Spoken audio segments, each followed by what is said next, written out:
Alors, nous allons voir avec Maître Chiared, avocat au barreau de Marseille. Bonjour Maître. Bonjour. Et Fabrice Allégoët, notre partenaire d'Osez vos droits. Quels outils a le CSE pour peser sur le plan de formation professionnelle? Alors, par expérience, le plan de formation professionnelle, quand on est consulté là-dessus, les élus de CSE, plus la présentation PowerPoint est belle, plus le plan est creux. Est-ce que vous pouvez valider Bon, cette généralité? bon, je ne verserai pas dans cette caricature, mais je pourrais au moins dire que le plan de développement des compétences, que c'est vrai qu'on l'appelle encore traditionnellement plan de formation, mais c'est mieux de le rebaptiser locutivement, c'est plan de développement des compétences. Il doit être complet au fait de recenser les vrais besoins des salariés et d'y apporter une réponse concrète. Alors, certains vous disent les besoins de l'entreprise, et pas les besoins du salarié. C'est par ce bout-là que souvent les employeurs le prennent. Oui, alors en fait, c'est conjoint. L'employeur peut avoir besoin que les salariés sachent faire des choses auxquelles ils n'étaient pas habitués, mais il se faut à ce moment-là que l'employeur leur prodigue la formation, leur propose la formation qui est nécessaire. Mais il se peut aussi que les salariés souhaitent évoluer en compétences et ils vont rechercher auprès de l'employeur des solutions de formation. Alors, quand on est élu de CSE, qu'on sait qu'on va être consulté sur le plan de développement des compétences, quels sont les outils dont on a besoin pour pouvoir argumenter en disant ben là, peut-être un peu moins, là, peut-être un peu plus, là, vous l'avez oublié? Alors, il y a deux outils primordiaux. Il y en a un qui est fourni par l'employeur, c'est-à-dire tout le contenu informatif, notamment un bilan et un plan projectif du développement des compétences qu'on retrouvera dans la B2S. Et puis, pour le CSE, là où il est totalement autonome, c'est de pouvoir, par exemple, conduire une enquête auprès des salariés pour recenser leurs besoins, les problèmes aussi rencontrés lors de précédentes formations, ou même lorsque on leur a refusé l'accès à certaines formations, pour que justement on en parle au cours de la réunion de consultation. Alors, cher maître, lorsque un employeur ne satisfait pas à ses obligations en matière de consultation sur la formation professionnelle ou fait des fautes sur ce point-là, quels sont les recours du CSE quand il vient vous voir et de quoi avez-vous besoin pour entamer une procédure et quelles peuvent être les conséquences pour l'employeur de manquer à ses devoirs en la matière? Alors, les conséquences, elles peuvent être importantes. Elles le sont surtout au niveau individuel, c'est-à-dire qu'il appartient plutôt au salarié de démontrer en réalité que sa demande de formation n'a pas été prise en compte. C'est-à-dire qu'il a formulé une demande de formation professionnelle qui s'inscrit dans le développement de ses compétences, qu'il rattache tout à la fois aussi bien aux besoins de l'activité ou plus nécessairement parce qu'aujourd'hui, effectivement, les entreprises, au-delà de l'intérêt limité à celui de l'activité de l'entreprise, a l'obligation d'accompagner le salarié, on va dire, dans son évolution de carrière, que cette évolution ait lieu en son sein ou qu'elle ait lieu auprès d'une autre entreprise. Donc c'est surtout à titre individuel que le salarié pourra, je dirais, obtenir réparation des manquements de l'employeur dans le fait de ne pas l'avoir autorisé à suivre une formation qui aurait dû s'inscrire pourtant dans le plan de formation. Alors, si on se souvient de l'intervention de François Fillon, alors ministre du Travail au moment de la loi sur le DIF, le grand argument de François Fillon, c'était de dire que les salariés devaient avoir le droit de se former tout au long de la vie pour mettre en concurrence les employeurs les uns avec les autres, parce qu'on pouvait aujourd'hui être dans une SS2I à faire du codage toute la journée, mais qu'on devait pouvoir évoluer dans ce métier-là et voir si le concurrent de la SS2I payait pas mieux. Et on s'est donc le droit individuel à la formation, qui ne s'appelle plus comme ça d'ailleurs, et qui était devenu le droit individuel aux salariés de demander et le droit collectif du patron à refuser. Est-ce que là-dessus, il y a des évolutions? Est-ce que les évolutions qui ont été amenées après la loi sur le DIF améliorent un peu ce processus? Alors, elle l'améliore dans le sens où, moi, je dirais en pratique, on voit difficilement aujourd'hui des employeurs refuser aux salariés la mobilisation de leur CPF.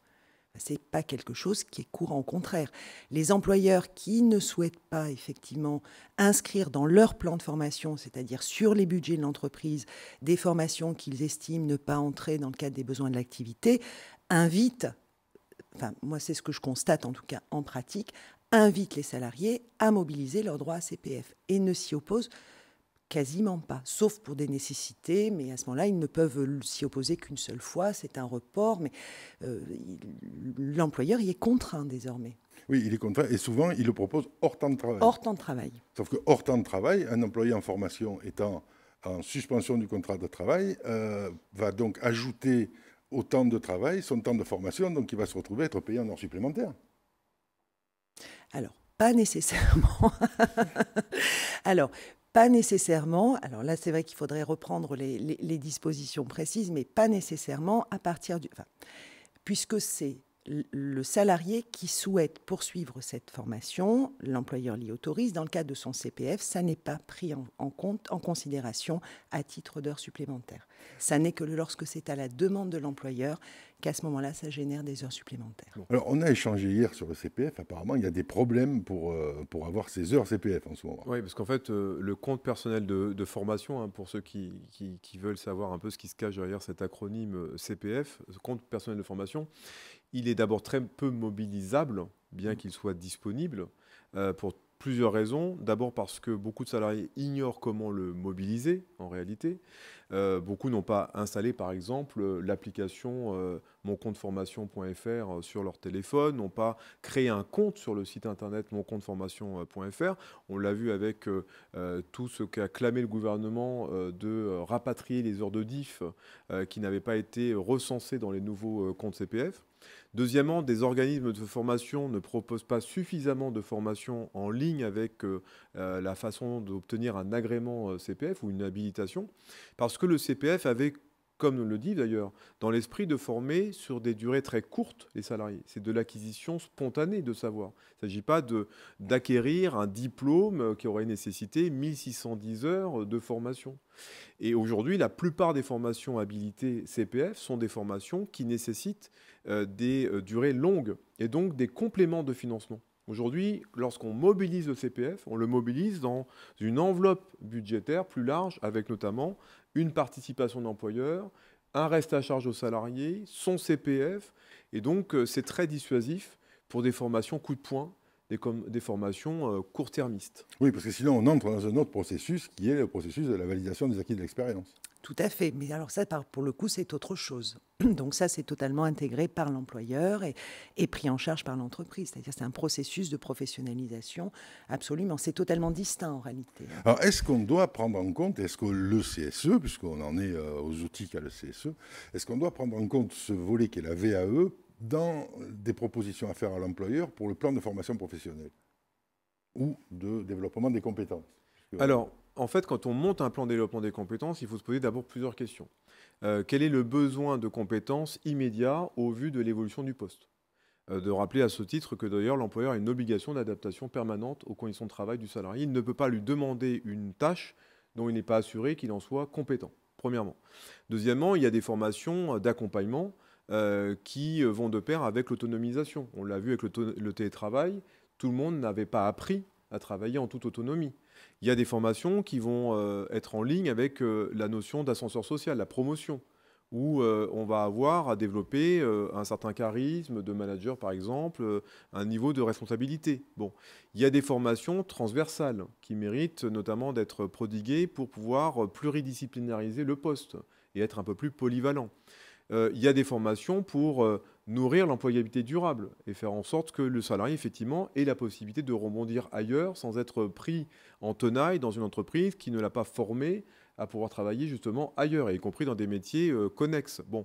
Donc tout ça, on va l'identifier et c'est ce qui va nourrir le débat.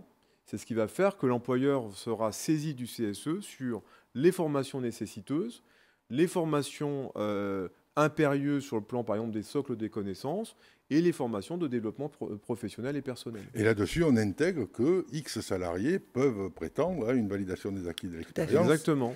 Qui nécessite un temps plus long. Absolument. De toute façon, en tout état de cause, et quoi qu'il en soit, le CSE peut toujours enquêter auprès de ses salariés afin d'identifier les besoins d'action, les besoins par rapport à l'activité ou besoin simplement de formation professionnelle de ses salariés.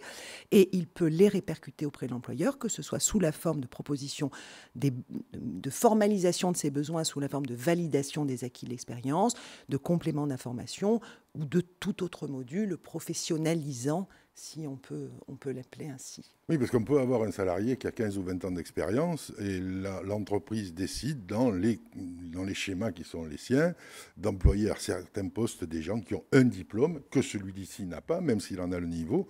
Donc il suffirait qu'il fasse valider ses acquis de l'expérience pour pouvoir prétendre à un poste qui s'est libéré ou qui se crée dans l'entreprise. Sur la VAE, parce que la VAE est un processus à la fois de récupération de preuves, où il faut démontrer justement qu'on a développé cette expertise dans des matières qui sont en ligne avec un diplôme ou un titre professionnel, qui est assez rigide du point de vue du répertoire national des certifications professionnelles. Donc, toutes les expériences ne sont pas transposables dans un parcours de reconnaissance que la validation des acquis d'expérience suppose. Et puis, il y a une deuxième chose, c'est que la VAE, si elle n'est pas intégrée dans le processus de développement de l'employeur, l'employeur n'a pas l'obligation ensuite de reconnaître le nouveau titre ou le nouveau diplôme que le salarié pourrait lui brandir en disant « Regardez, j'ai été reconnu, j'ai un niveau diplôme, donc vous pourriez normalement, vous devriez normalement me donner un coefficient supérieur et une rémunération peut-être supérieure ».